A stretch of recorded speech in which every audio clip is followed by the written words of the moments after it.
മധ്യ തിരുവിതാംകൂറിലെ കൂടുതൽ ക്ഷേത്രങ്ങൾക്ക് ഗുരുവായൂർ ദേവസ്ഥത്തിൽ നിന്നും ധനസഹായം വിതരണം ചെയ്യുമെന്ന് ഗുരുവായൂർ ദേവസ്വം ബോർഡ് ഭരണസമിതി അംഗവും മീനച്ചിൽ താലൂക്ക് NSS യൂണിയൻ ചെയർമാനുമായ മനോജ് പി നായർ പറഞ്ഞു. ആധ്യാത്മിക പഠനശാല ആരംഭിക്കുന്ന ക്ഷേത്ര സമിതികൾക്ക് അധിക സഹായം ലഭ്യമാക്കുമെന്നും അദ്ദേഹം തുടർന്ന് പറഞ്ഞു.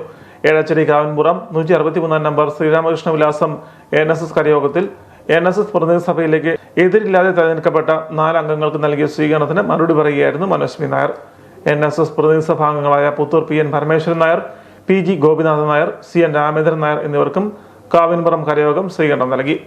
പ്രതിനിധി സഭാംഗങ്ങളെ പൊന്നാട അണിയിച്ച് മൊമെന്റോ നൽകി ആദരിച്ചു. കരയോഗം പ്രസിഡന്റ് TN സുകുമാരൻ നായർ അധ്യക്ഷത വഹിച്ചു.